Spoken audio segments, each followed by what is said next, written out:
God aften, og velkommen til Kriminews her på Den 40-årige familiefar Preben Pedersen blev lørdag aften kl. 18 fundet død i en container i Ryomgård.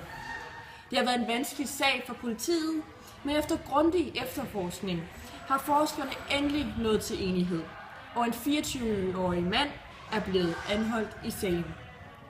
Vi har talt med havbiologen Sisse Fisker, der har været med til at bestemme gerningsstedet. Vi skifter nu om til vores journalist, Tina. Tak skal du have, Jessica. Jeg har været med til at bestemme gerningsstedet, og det har vi fundet ud af her i Aarhus Bugt.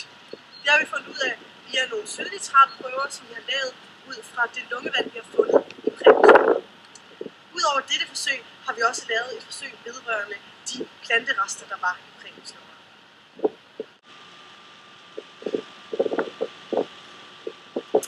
Vi har derfor fundet ud af, ved hjælp af disse planteresteprøver, hvor vi lavede en celleanalyse, at cellerne, som det vil sige de planterester, der var i Prebens lunger, de matchede altså planterester fra Aarhus Bugt.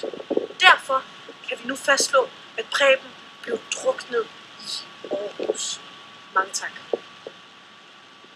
Videre til kriminalteknikeren Lone Carlson fra Østjyllands Politi. Hun har sammen med sit team arbejdet på at finde ud af, hvad gerningstidspunktet var, og vil nu uddybe sin research for os. Kig med her. Tak, Jessica. På baggrund af Prebens alkoholpromille er mit team og jeg kommet frem til, at Prebens hjerte stoppede med at slå kl. 5:30 lørdag morgen.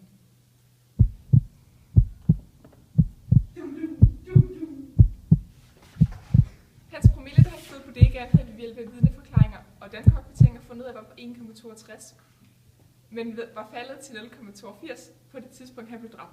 Ved mange beregninger ved brug af både tal fra alkoholpromille, gram etanol i kroppen og Prebens vægt, kom vi frem til det endelige resultat. Dette resultat af dødstidspunktet understøttes af en anden undersøgelse, som var af Prebens kropstemperatur. Vi kunne med viden om ligets kropstemperatur og omgivelsernes temperatur regne os frem til dødstidspunktet, da ligets kropstemperatur falder gradvist afhængig af omgivelsernes temperatur. Vi siger tak til Lone Carlson og hendes team, og så går vi videre. Hvem var morderen? Petra, kan du svare os på det? Finde ud af, hvem Prebens morder var, skulle vi finde ud af, hvad for noget DNA hans hår under neglene matchede til af de 4 mistænkte, som vi havde fundet. Det vil altså sige, at da vi fandt Preben i en container i Rømgård, så havde han en lille smule hår under sin negle. Og da vi havde 4 mistænkte, så tog vi en hårprøve med alle sammen, og så matchede vi dens DNA med det hår, der var fundet under Prebens negle. Og vi fandt så ud af allerede der, at det var mistænkt nummer 4, der matchede helt perfekt. Vi ved også, at den måde Preben han primært døde på, der var ved at han blev skudt i halsen. Og derfor så må der jo have været en af de 4 mistænkte, der også har haft fat i en pistol.